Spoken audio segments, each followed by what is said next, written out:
Welcome back, everyone. Today is Tuesday, and we're learning PARSHAT SHMOT with the Alshech HaKadosh, Torah Moshe Alshech, Alshech Academy in Tzfat every Tuesday. Please join us. So we're here in the middle of the height of Rav Moshe's explaining what is the purpose of the exile of Mitzrayim. And in last class we learned that the purpose is not to atone for any sins per se that the brothers committed. Rather, there's some kind of deeper understanding of what the story was, and now Rav Moshe is going to kindly share his beautiful wisdom with us. In order to understand what's going on here, Nashit Lev will pay attention to the details. Number one, why did Hashem choose the specific geographic location of Egypt? Mi bishar aratzot. From why not any other country? Why? What about the Bahamas or Philippines? Somewhere nice at least. Another thing we find Mitzrayim is called the furnace, melting pot. It's the place of the smelting furnace. What does that have to do with anything? V'od nashit lev.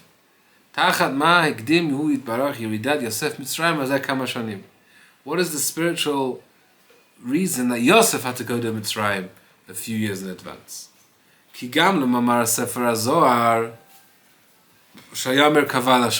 mentioned already last time that there was a spiritual significance in Yosef going down to Mitzrayim is to set the spiritual groundwork, to be a merkavah to the Shechina, because the Shechina wants to be in any place that the Shechina is recognized. Right? The Kotzke said to his students, where is Hashem? Hashem is wherever you let him in. So Hashem sent Yosef, who's the one Jew, the one tzaddik in the entire Mitzrayim, and he was the one that was going to bring the Shechina and allow Hashem's revelation to exist, because at least one person is serving Hashem.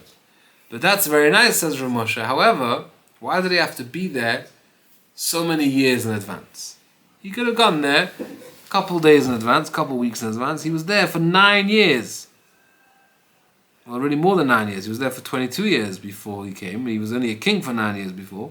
But he was there for many, many years in Egypt before the brothers and Yaakov came. Well, Peter Kenu, Nashit Lev. Now we're going to actually go back and we're going to go through a full we're going to do a full sweeping scan on all of the build-up towards where we're holding now, and we're going to piece together all of the pieces that led up to the current situation of the exile, and from that we're going to work out what's going on there. So first of all, Yosef is called into Paro to interpret his dream. What does he do when Paro asks him for the interpretation? He adds advice. Typical Jew. You give him a job to tell you something, but he'll always give you advice. Paro tells him, give me the dream. What does he tell him? I'll tell you what the dream means, but I'll also give you advice, which is to appoint a wise, understanding man. Who asked Hashem? Who asked Yosef to speak to Paro at all, give him advice? The king has his own advisors. Why did Yosef feel the need and the permission to offer his advice? Number two, we also find that Yosef changed the Egyptians' address. Every Egyptian was put into a shuffling machine and was given a new address somewhere else in Egypt. What was the point of that? Why was he playing around with where they lived? Another thing we have to take into point what happened in Yosef's reign in Mitzrayim is that he only gave the Egyptians food if they agreed to circumcise. What was his thought process? What was he thinking? They still served the Egyptian idols. They didn't become converts. So what's the purpose of circumcising them if there doesn't mean anything? What's the point of their circumcision?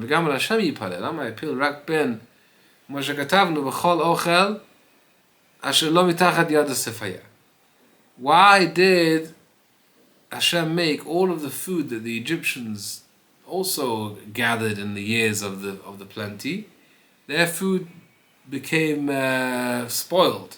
Only Yosef's didn't become spoiled. Why did that happen? So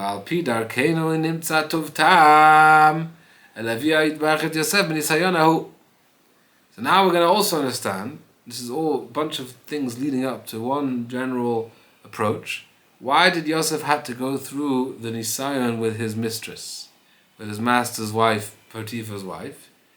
Ki en dei be'er v'shelazu ma she'amarnu she'achiv hayu nosim eneim evnot haaretz. It says that he said Lashon Hara to his father that his brothers are eyeing the local girls in Canaan, so that's why he was tested with being tested with the local girls in Mitzrayim. Says Ramosha, that's a good answer, but it's not the full answer. There's got to be another reason. Meaning, whenever there's like a punishment happening, there's obviously, that Hashem always gives them the reason, but that's not the main reason. It has to be now this is,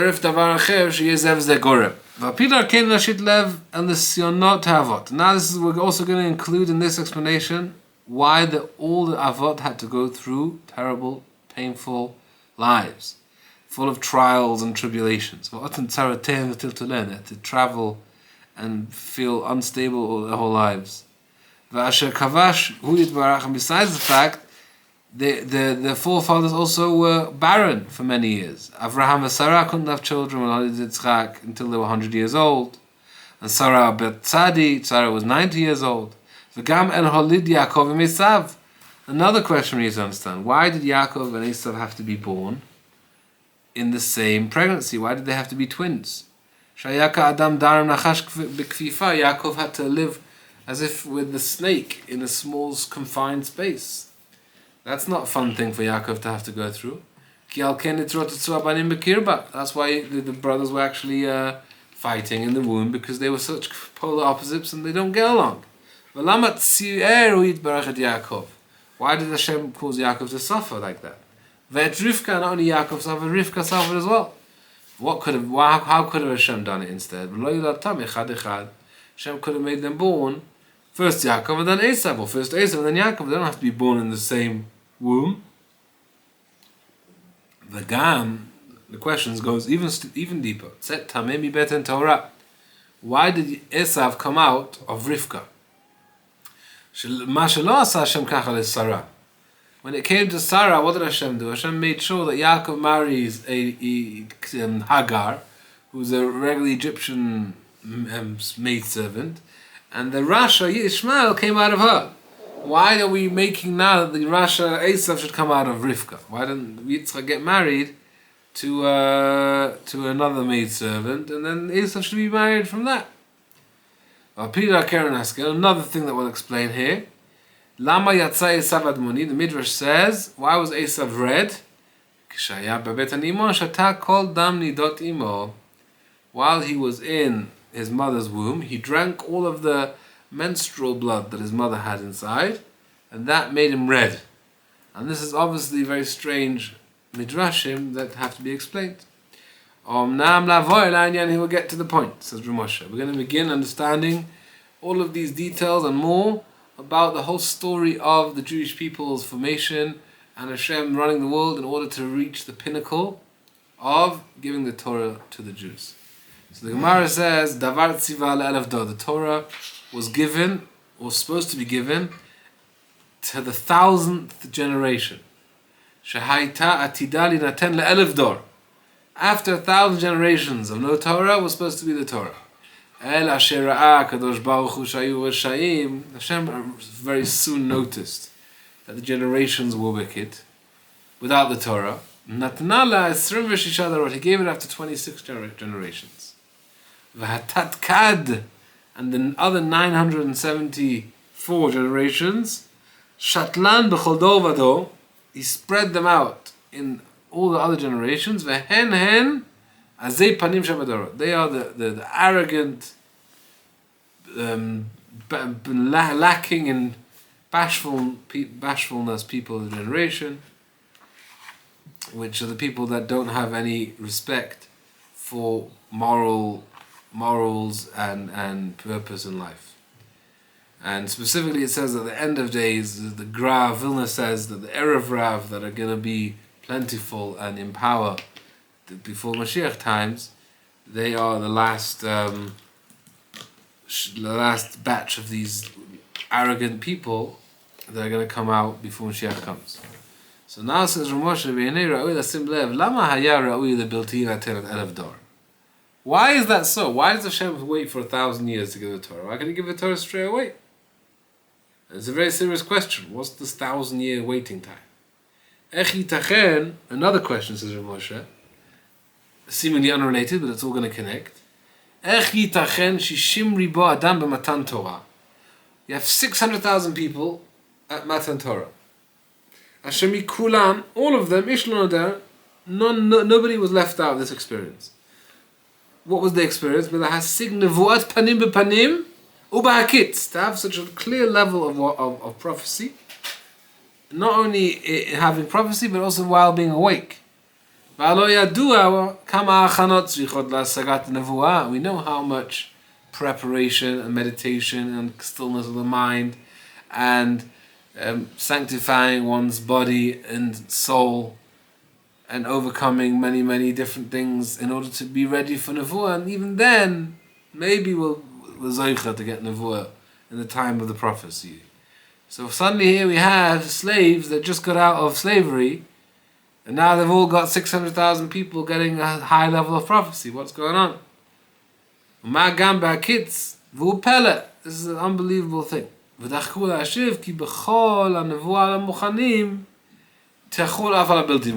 those who want an answer that when a prophecy is given to those who are worthy, anybody standing in the vicinity can also be included. So that's why maybe not all the Jews were ready, but there were the elders, there was Moshe, there was Aaron, and because they got the prophecy of the Torah, the giving of the Torah, and everybody was included as well. Says Rav Moshe, Rav Moshe says, if you look in PARSHAT Yitro, where we talk about this, I disagree with this answer.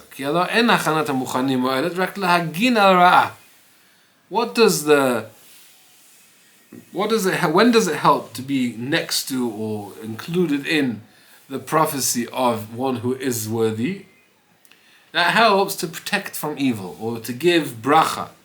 But it doesn't actually help the one who is unworthy to receive the prophecy. Aaron is the biggest proof, because the Aaron and Moshe used to always go together to the Oel Moed to receive the prophecy. And Aaron would stand there and he wouldn't hear the prophecy. Moshe would receive the voice from heaven, the prophecy. Aaron would stand right there, he wouldn't hear.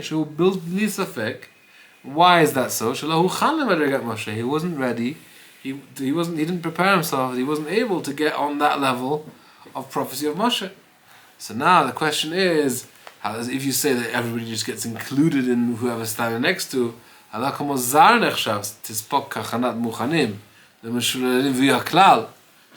HaKohen is not ready to the level of Moshe Rabbeinu's Nevuah. He's a lower Navi than Moshe. But at least he's a Navi, whereas we have the other Jews who are completely not relevant to the whole prophecy situation. And you're telling me that because they're near Moshe, they're going to get prophecy? That's preposterous. And Aaron, we know that Aaron was a well-known prophet to the Jews. As we know that Moshe even said, send the Jews out with Aaron, because they know Aaron. And as we know, Aaron was a very big avodah of Aaron on Aaron's part, that he was actually happy, as the pasuk says, that he heard that Moshe is taking over. Even though, for many years, he was like the unofficial grassroots rabbi, when there was no official chief rabbi job. He was doing all the low grade rabbi work, dealing with all the people on a private level. And in that, a normal person would say, you know what? I put in all the work, I should get the job. And then instead, Moshe, who was living a good life in Midian, married a non-Jewish woman, rocks up and is like, oh, I'm the leader now. But Aaron HaKohen actually, humbly, was able to completely include himself in Moshe's leadership and play second in command. So we see that Aaron, even though he was the leader of the Jewish people, he was a lesser prophet, And he didn't receive the prophecy of Moshe. So now how can you say that all the simple Jews that just came out of the Egyptian slavery are now going to be ready to receive the level of prophecy of Matan Torah, which is while being awake, face to face, crazy experiences. So what's going on? Says Moshe achatam anachon ve'emet etzli hukomu dubarim kamo.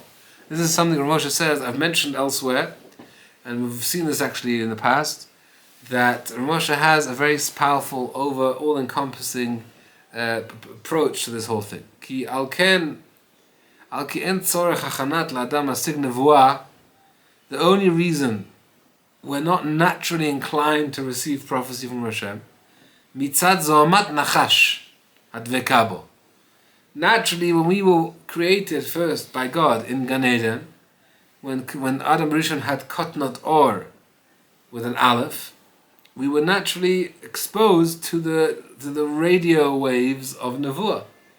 And it's only natural for man to communicate with his creator, because when Hashem puts us in this world, he obviously wants to be able to keep an open channel of communication with every individual, or in that case it was Adam and Rishon only then, and be able to communicate with him and have a dialogue, because we're here to represent Hashem in this world. La'avdal Shamra. But what happened with the sin of the Etzadat? The Nachash put his defiled Chava, and then Chava defiled Adam, and then we descended into a physical state which completely changes our level of consciousness, and we're now blocked by what's called the skin of the serpent, the defilement of the serpent. Shehi Ma'akevet. It completely changes our perspectives. We're no longer exposed to the deeper level of reality where godliness is flowing through our consciousness all the time. We're now living in a prison called the physical body, the kotnot or with an ayin. And this is a very strong signal jammer that blocks out prophecy radio waves. Spiritual prophecy radio waves, obviously. And that's why prophets have to really break down the body and enter the soul's state. And actually, when most prophets, besides Moshe, when they received the prophecy, besides having completely refined their bodies, had to go into a state of complete shock. Their bodies shut down, and that's how they were able to access their soul's radio wave. So essentially, the body is the biggest blocker to prophecy. But in a situation where we don't have the defilement of the snake, when did that happen? Har Sinai. It says the Jews stood at Har Sinai, Paskazo Matan. The filth of the snake serpent was ended, and we got purified. Our bodies were no longer acting as a deterrent or blockage to prophecy. Suddenly everybody is able to channel into Hashem's prophecy. There's no sourdough in the dough, which means like there's no ego in the consciousness that causes right, just like a sourdough causes the bread to ferment, right, which is the reason chametz is asur, because it takes the pure substance, which is the flour and the water, and it adds these bubbles of blocking the pure zone, right? And it's like you could say it's kind of like the human limited bubbles of consciousness that we choose to live in, or that we're programmed to live in, and we have to try and break through, where we're living in this comfort zone that is where we're in control, and then that we're the ones creating and the ones that can make decisions, instead of living in the space of Gan Eden, where it's internal bliss, but the human being is less in control and is in bittul state with Hashem's light. So the Or Shebe'isa, which actually is an interesting concept, which I'm going to go slightly off topic now for a quick second. We know that chametz is asur on Pesach. Only matzah is allowed, right? So what is the difference between matzah and chametz? As we said here, it's the rising of the dough. It's the air bubbles, pockets introduced into the dough. How does that happen? With time. If you let flour and water sit, 18 minutes or longer, whatever, eventually it ferments into a dough that is now chametz. So what is the essential difference between chametz and matzah? It's time. As we know, time is the beginning of all evil, because if we think about it, what is the Hashem is above time, which means that creation itself is the creation of time, which means that we take pure essence, substance, and once we inject time into it, we're injecting the possibility to change the pure essence and substance and to form it in different ways, right? Because if you look at it this way, the Torah, the world was created with 22 letters of the Torah. The 22 letters of the Torah are all beautiful letters. There's nothing wrong with any of those 22 letters. For example, the letter Reish is beautiful. The letter Ayin is beautiful. Right? There's nothing wrong with Reish or Ayin. It's only when you create a tziruf of Reish and Ayin, that's where we have Ra. So now time is basically taking the pure essential energy, which is just Hashem's world of letters. And once we start making tzirufim, that's already the world of tmurat, of klipot, that are now using the Lashon HaKodesh. They take the pure essence and we start manipulating it and thinking that we're in control. And that was Para. Para took all of the energy of the Torah, all of the energy of Hashem, and the thought that he can now, in this diminished reality of Elikim, denying the Yudke Vavke, he can now play around with Hashem's energy and manipulate it and make as if he created himself. Well, I created myself, I created my river, I created everything, which means that a human being, feels that they're able to take the letters and make bad tzirufim out of it. And what is that? That is time. The concept of time is taking pure energy and making thousands of different variations out of it. And once you have different variations, we're now descending into the possibility of sheker, of ra, and all of these different things. But the point is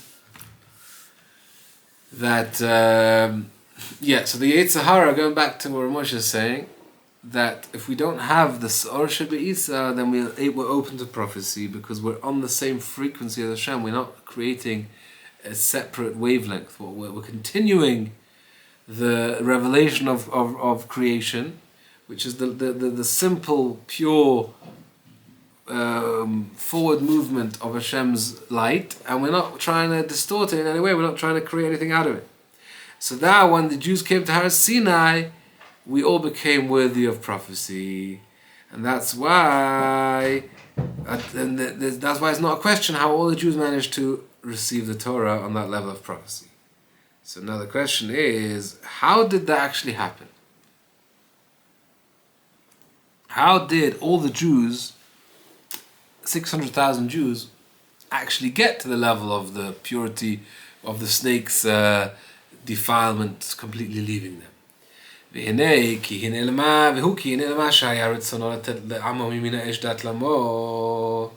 now Hashem actually was willing, Hashem wanted to give the Torah on that level. He wanted to give the Torah from straight directly to the people on that level of prophecy. In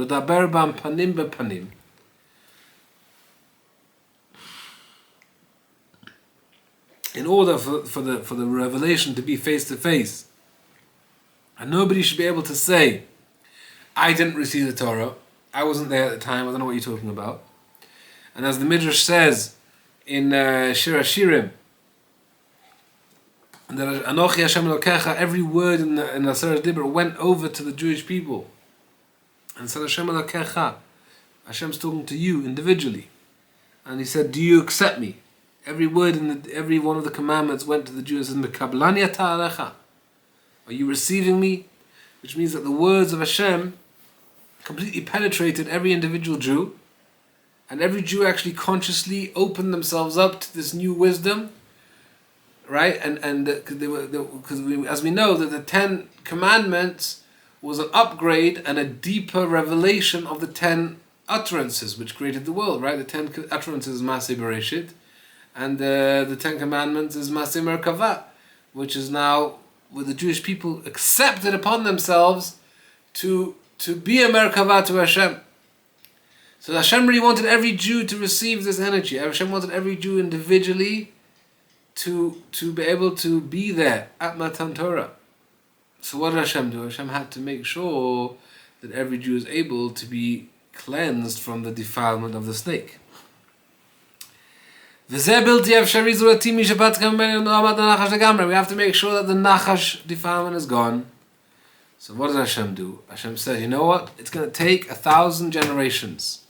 1,000 generations of regular father to son, living in a normal state of mind, even without the Torah, through life itself, is going to eventually cleanse the Nachash energy inside of man. It's going to filter out and dilute itself and completely disappear. That's what the Midrash says. Hashem wanted to wait 1,000 generations, so that after 1,000 generations we'll have pure human beings that are able to receive the Torah, because the Nevuah will be able to penetrate them, because the Nachash will be gone. But what did Hashem see? It's not working. Hashem saw Machmad Ra B'chira. Instead of the process of the defilement of the snake getting filtered out and diluted over time, it only got stronger, because it affected people's decision making, and eventually it hacked the human psyche, and the generations kept on sinning and getting worse and worse. He uprooted 974 generations of Shatlan B'chol Davador. He said, I can't be waiting until 1,000 years, because the way it's going, it's just going to go downhill, get worse and worse. All that was left was 26. So now we have to do the cleansing of 1,000 generations in only 26 generations. That's like crazy expedited process. How do we do that? And says Ramosh, it's not only 26 generations. Until Avraham's times, which was 20 out of the 26 generations, they were sinning, which means that not only did they not start the process of cleansing, they just made it worse. The defilement of the snake didn't get cleaned out. Only in 6 generations. Says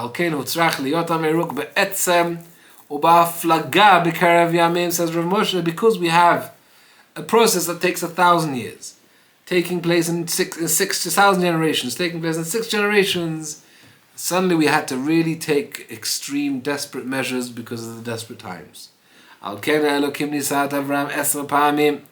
10 tests that Avram had to go through, breaking his self down, breaking that ego that the defilement of the snake brings, completely letting go of his own agenda.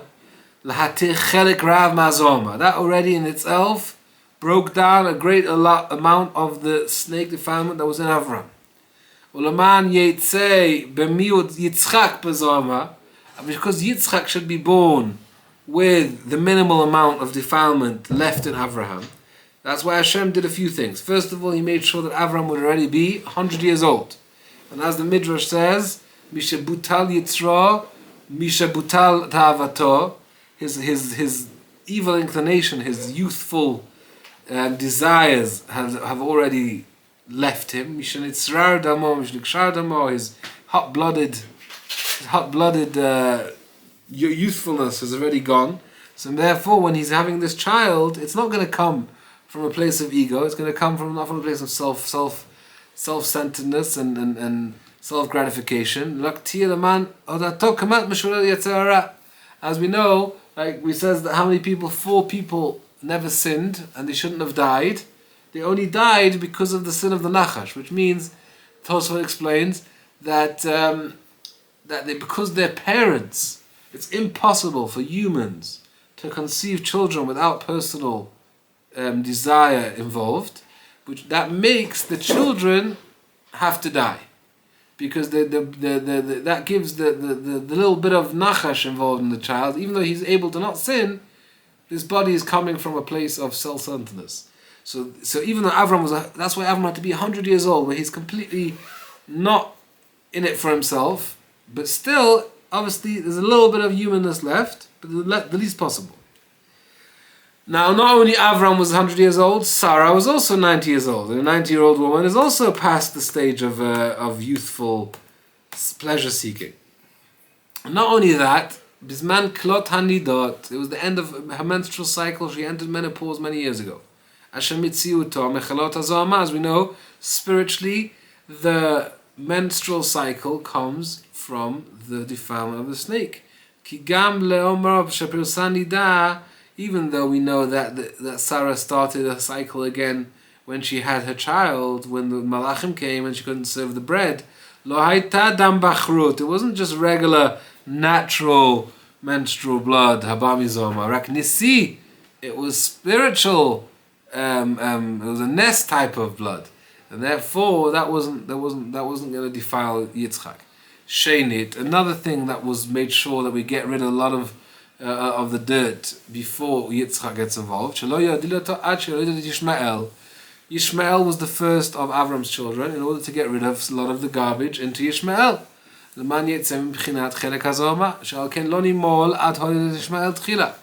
Why did Hashem only tell Avram to do a Brit Milah very late on? Because he wanted Yishmael to be born from Avram while he still had his foreskin, while he still had his orla. Why? Because if a child is born from a father that has an orla, it's going to give out more of the filth.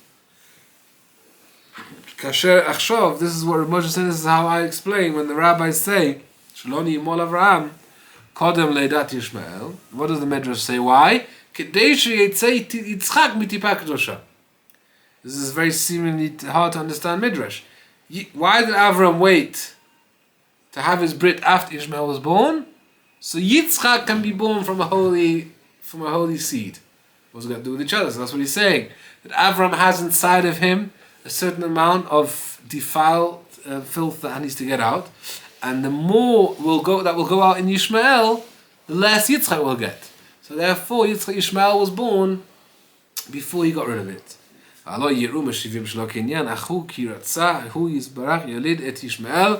He wanted Yishmael to take out all the garbage.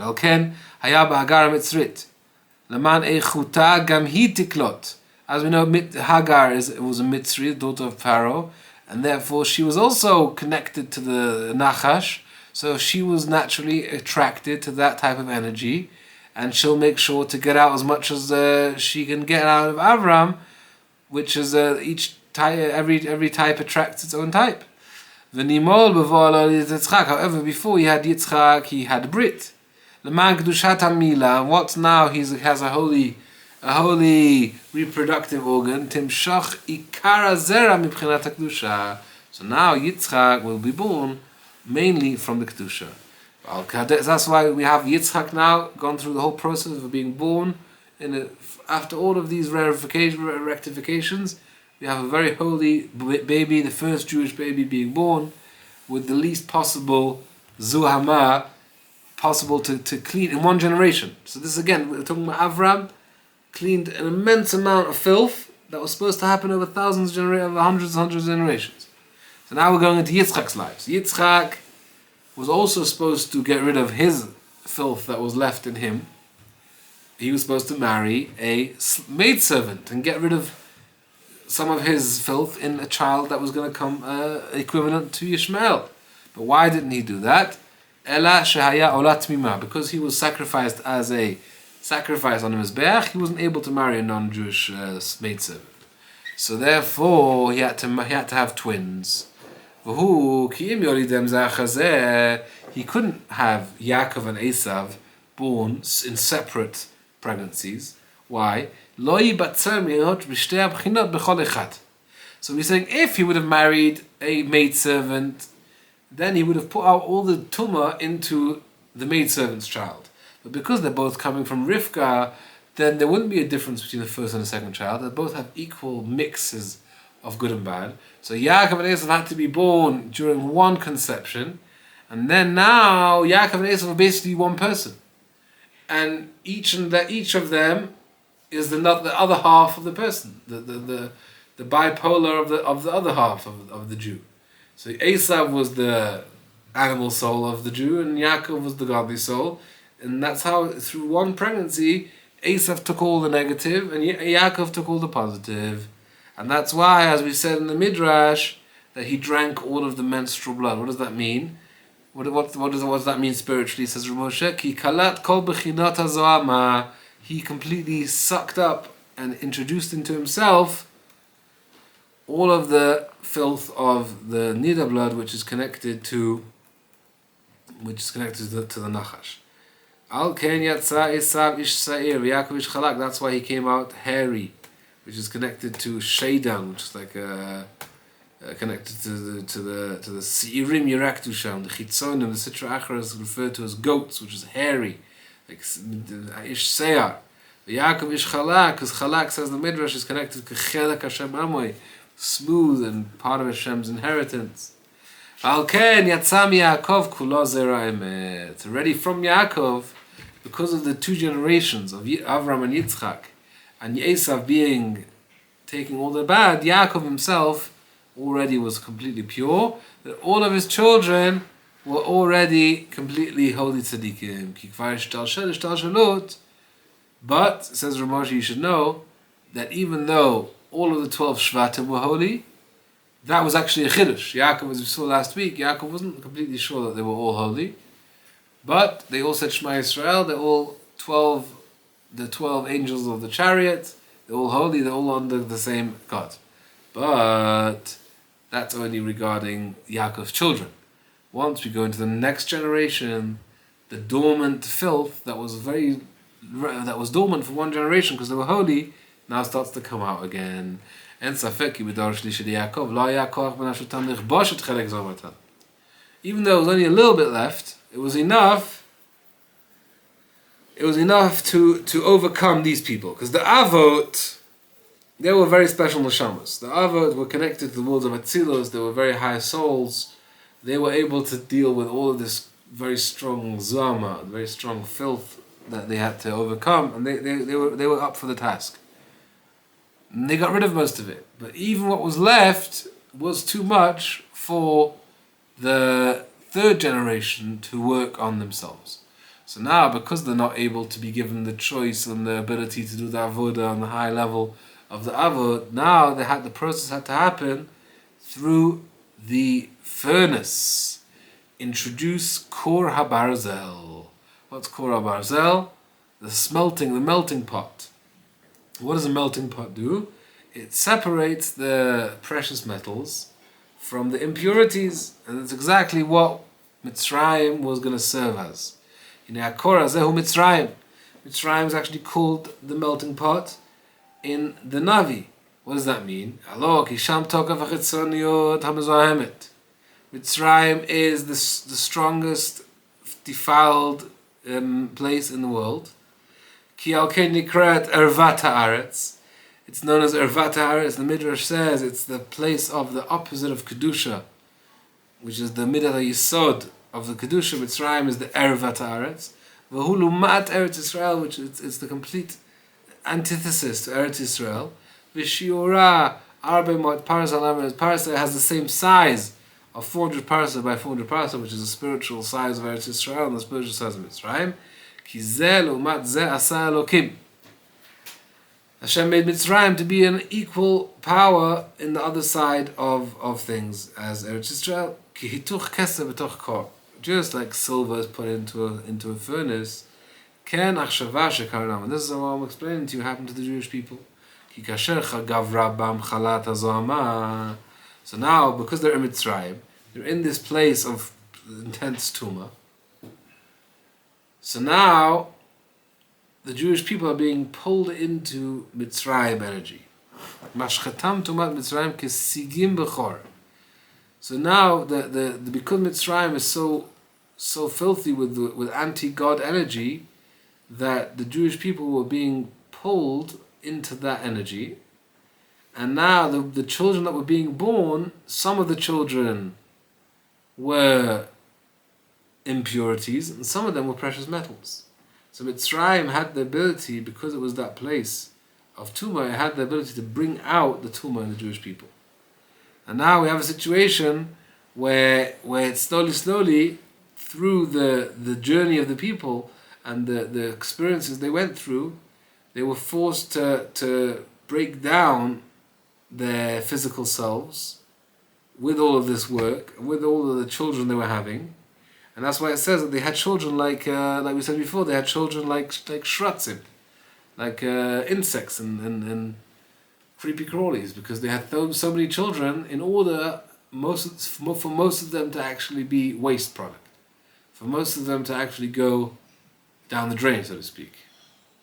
Because what we were looking for is to get the final pure 24 karat gold, or 100 karat gold, or whatever the purest gold possible. So that's who were these people that eventually were the impurities? Those are the ones who died during the plague of darkness. Only the small percent of pure precious metals, those were the ones that came out completely holy, and those were 600,000. So 600,000 Jews out of 3 million, 30 million, or 300 million, those were actually the Kedusha. So that's how much percentage of Tumah was still left in the Jewish people after the Avod did what they had to do, and then Yitzchak and Yaakov, as we mentioned before, this was still such a crazy proportion of negative energy. Ki rubam kalta tumat Mitzrayim. Ki im either 1 out of 5 or 1 out of 50 or 1 out of 500. Oh, he actually brings another opinion. 1 out of Omi chameshet alafim. There's an opinion that there was 3 billion Jews. This is a crazy amount. There is an opinion he brings here. There was 3 billion Jews at the times of darkness, and only 600,000 went out. Now, I'm gonna have to say that this is definitely not PARSHAT. 3 billion Jews dying in Alshech, and just the fact that they could have 3 billion children from being 70 souls 210 years ago. Not talking about physical humans, but it seems to be, as we know, for example, like the souls, right? Every time man and woman have intercourse, there's souls being born. There's obviously tikkunim happening, even there's no children. So it could be it's connected to that. But either way, because we're talking about the spiritual tikkun of souls, so not all of them had to be physical, I believe. And the general idea is that all of these birurim were happening in Mitzrayim, and that was the avoda that actually had to happen in order to take the Torah out, in order to come out of Mitzrayim, having been purified. And Rav Moshe doesn't talk about this. This is actually mentioned in the Arizal and in different Sifrei Chassidus, that not only were the Jews in Galus, the Torah was in Galus. The Torah was in Galus, and the Jewish people had to go into Mitzrayim and go through. And it's also mentioned in the Zohar. The Zohar says b'chomer or b'lveinim.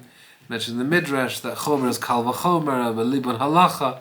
All of these concepts that the Torah refers to as physical labor was actually indeed a spiritual birurim of how to reveal Hashem into the world, right? Because essentially what the Nachash did was that the Nachash caused confusion of what is good and what is bad, and he caused human beings to be attracted to the wrong things, and we find bad things attractive, hence good, and bad and good things we find repulsive and difficult, hence the good is bad and the bad is good.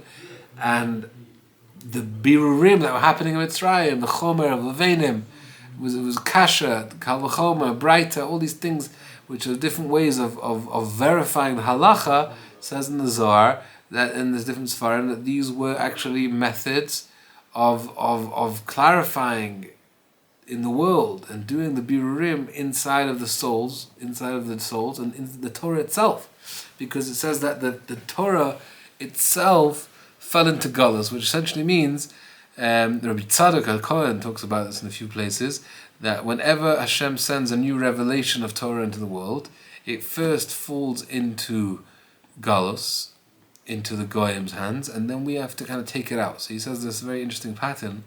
If we look at the history, he says you'll always see the Jewish people's wisdom kind of coming from the Egyptian. In our case, the Egyptians. It's kind of being born out of the culture that they're in. So again, this can be studied from a philosophical, not necessarily philosophical, but more like historical perspective. That we're influenced by the places we're in. But here we're saying actually we weren't influenced by the places we're in. We were influenced inversely. Like it says that the Jewish people came out of Mitzrayim, like out of the womb of an animal, goy mikarav goy, or the womb of a woman. That Mitzrayim was actually the place of the conception of the Jewish people, where the Jewish people were formed into the nation they were, but not in a more of a negative way, in like the opposite of a stamp.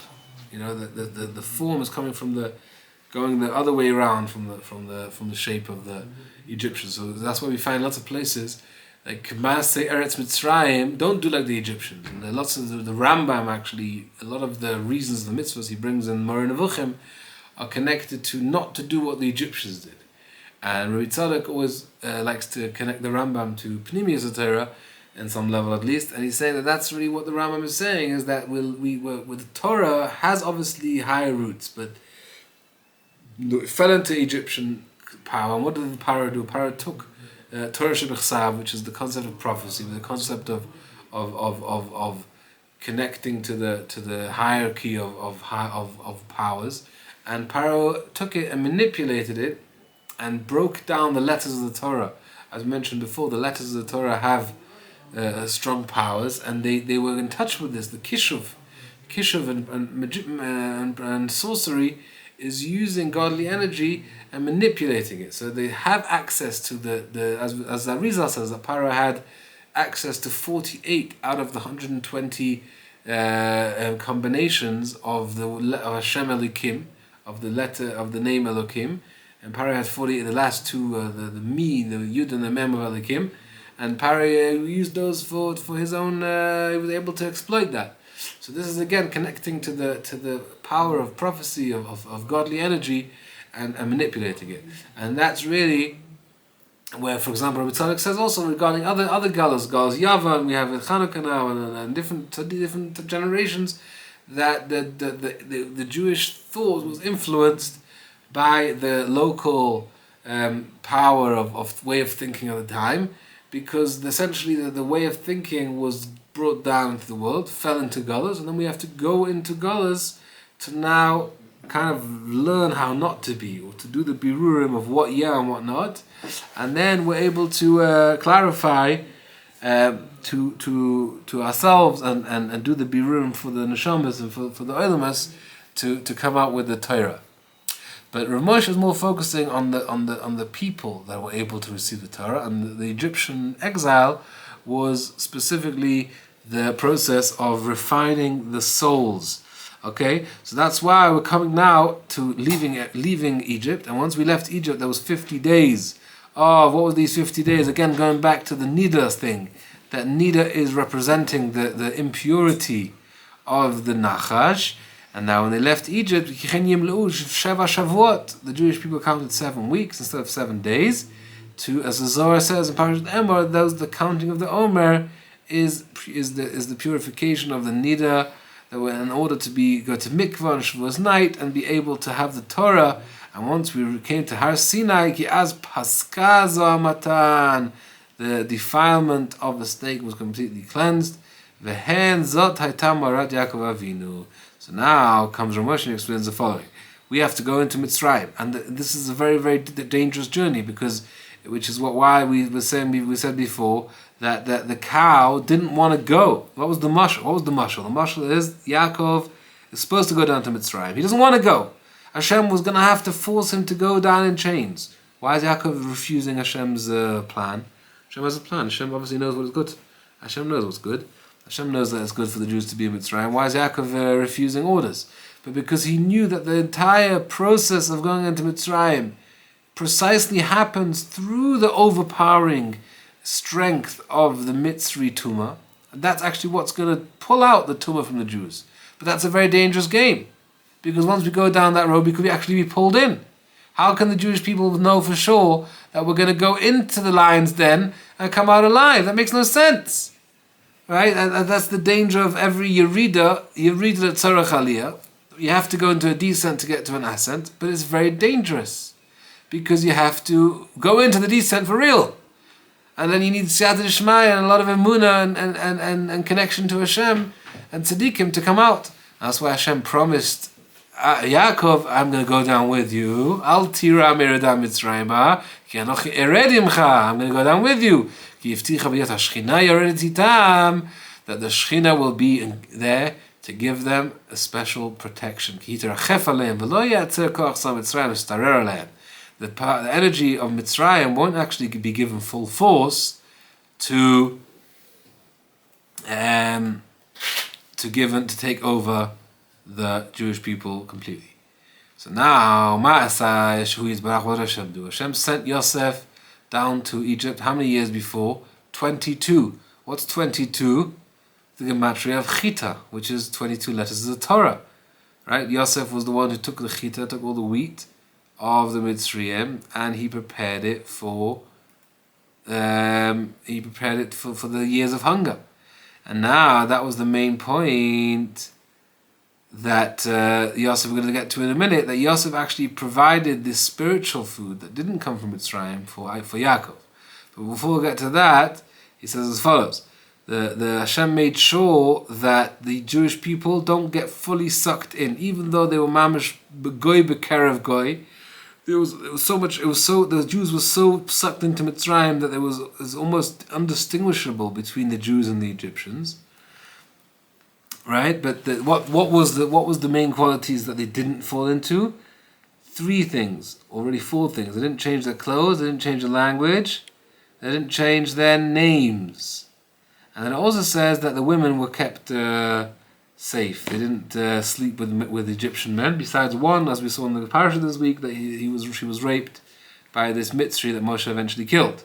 So now, in order to allow for the Jews to have this survival, and when we say they didn't change their name and their language and their clothes, these are very external things. They're not really the essence of a person. It's like very much you could say the Haredi co-dress. It's like outside, it's like the chitzoniot. But that's what was left, really, even though the Pnimiyot they were doing over the Zara, they were completely engulfed in Egyptian culture. But the outside version was left because the Shechina was kind of hovering outside of them, and that's what gave them the ability at least to stay somewhat identifiable as Jews on a chitzoni level. And that's why when they had to leave Egypt, Hashem gave them the Brit Milah and the Korban Pesach, that they should be able to be identified on a more pnimi level. But essentially, they had the survival with these things. And now Yosef was sent down to Mitzrayim, and he's going to be in charge of all of the produce. And the produce of Mitzrayim won't come down through a sar, through the energy of Egypt, through the Shechina that's resting on Yosef. That's why Hashem made sure that the Egyptian wheat that didn't come from the Shechina, when it went bad, it got spoiled. Only Yosef's one was left, because the Shechina blessed it to stay fresh. And now, when the Jewish people come to Mitzrayim, now where they're going to eat, there's not going to be any natural food to be found. Only Yosef's food, and which is spiritual food that connected to the Shechina, not to Mitzrayim. And then they also came to Goshen, as we mentioned last time, that Goshen was under jurisdiction of Sarah. So that's why all of these things together, Yosef understood that he has to be, that's why he told Paro, make someone be in charge. He was hoping he was going to get the job. And because he understood that from his dream as well, he had the dream that the brothers bundle of wheat is going to bend to his, which means that they're going to all have to come to his shefa. And that's why Hashem put the Jews in Ervat Haaretz, which is the place where the Yisod of the Kedusha is, where the birur happens between the good and the bad. And Yosef himself, who was the Midat HaYesod, had to go down beforehand and get tested in the Midas of the Brit with his mistress. And then once he was able to overcome that, he set the tone for future overcoming of Mitzrayim. And that's why he also moved the Mitzrayim from one place to the other. So they shouldn't feel at home. They shouldn't be connected to their channels of Tumah. And then once they all had the bris as well. And he moved them.